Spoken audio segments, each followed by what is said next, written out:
Di sebuah desa kecil di kaki gunung, hiduplah seorang wanita muda bernama Rini. Rini dikenal akan kecantikannya, tetapi yang lebih menonjol adalah hatinya yang lembut dan rasa pedulinya terhadap makhluk hidup. Sejak kecil, Rini senang membantu siapa saja, baik manusia maupun hewan. Ayah dan ibunya yang bekerja sebagai petani selalu mengajarkan bahwa setiap makhluk punya peran dan nilai dalam kehidupan. Suatu hari, saat Rini berjalan menuju hutan untuk mencari kayu bakar, ia mendengar suara tangisan. Ia mengikuti suara itu dan menemukan seekor kera putih yang terluka di kakinya. Kera itu terlihat ketakutan, tapi Rini mendekatinya dengan lembut. "Tenang, aku tidak akan menyakitimu," kata Rini sambil menyodorkan sepotong kain untuk membalut luka si kera. Setelah beberapa waktu, kera itu mulai percaya padanya. Rini membawa kera tersebut pulang ke rumah dan merawatnya hingga sembuh.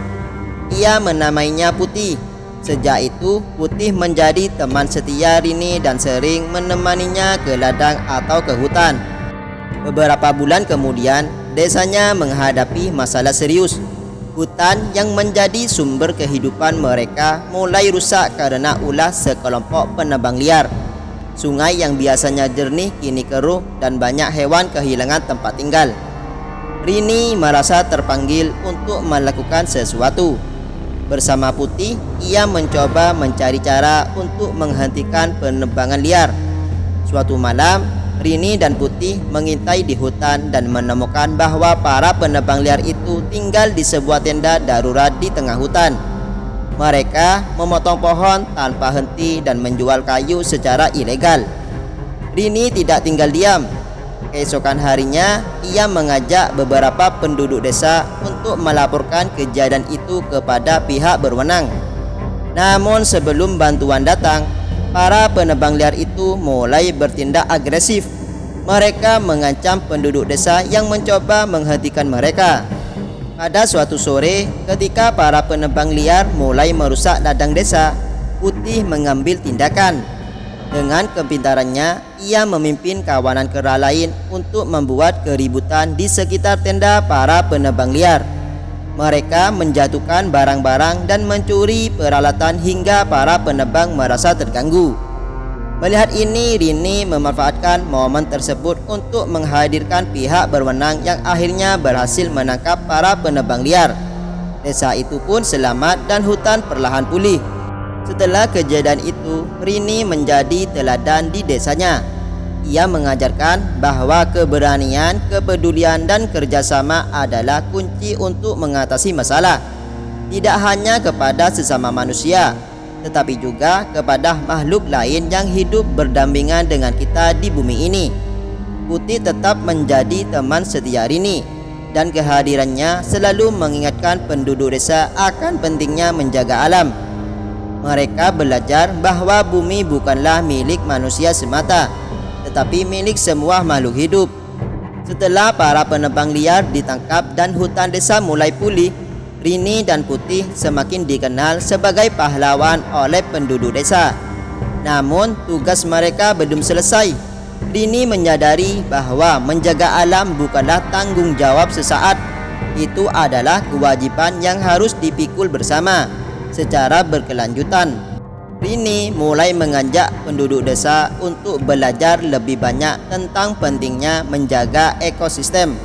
Ia mengundang seorang ahli lingkungan dari kota untuk memberikan pelatihan kepada warga desa tentang cara bercocok tanam yang ramah lingkungan, melindungi mata air, dan melestarikan hutan tanpa merusaknya. Kita harus hidup selaras dengan alam.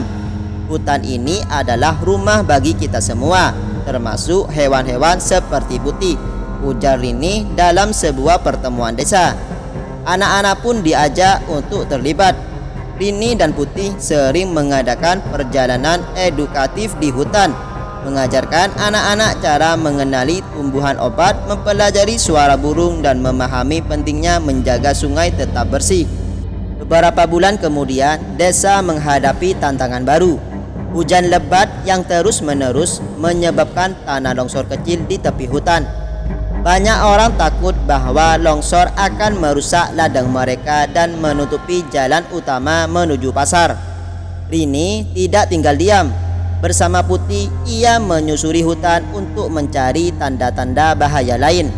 Dengan bantuan kawanan kera yang dipimpin Putih, mereka menemukan area kritis yang membutuhkan perbaikan segera.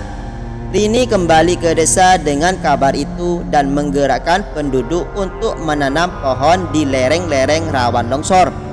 Mungkin butuh waktu, tapi pohon-pohon ini akan menguatkan tanah dan melindungi kita dari longsor berikutnya, jelas Rini kepada warga. Setelah kerja keras bersama, desa mulai melihat hasilnya. Hutan perlahan kembali hijau, air sungai menjadi jernih, dan tanah longsor tidak lagi menjadi ancaman besar. Kera-kera yang sebelumnya mengungsi akibat penebangan liar kembali ke habitat mereka. Desa itu kini menjadi contoh bagi desa-desa lain di sekitar gunung tentang pentingnya hidup berdampingan dengan alam. Putih tetap menjadi teman setia Rini. Seringkali menemani anak-anak desa bermain atau membantu Rini dalam kegiatan sehari-hari. Ia menjadi simbol hubungan harmonis antara manusia dan alam. Suatu hari saat diwawancarai oleh seorang jurnalis yang mendengar kisahnya, Rini berkata, "Kita bukan penguasa bumi, kita adalah penjaga yang diberi tugas untuk melindungi dan merawatnya. Jika kita melukai alam, kita juga melukai diri kita sendiri. Tapi jika kita menjaga alam, ia akan menjaga kita." Pesan moral tambahan, kisah ini mengajarkan bahwa keberanian dan kepedulian bisa mengubah banyak hal. Dengan berkolaborasi dan bertanggung jawab, manusia bisa menciptakan dunia yang lebih baik, tidak hanya untuk dirinya sendiri, tetapi juga untuk generasi mendatang dan semua makhluk hidup. Pesan moral, kita tidak bisa hidup sendiri tanpa alam. Setiap tindakan kecil seperti membantu hewan terluka atau menjaga lingkungan dapat berdampak besar jika dilakukan dengan niat tulus. Kepedulian kita terhadap makhluk lain bukan hanya menyelamatkan mereka, tetapi juga menyelamatkan diri kita sendiri.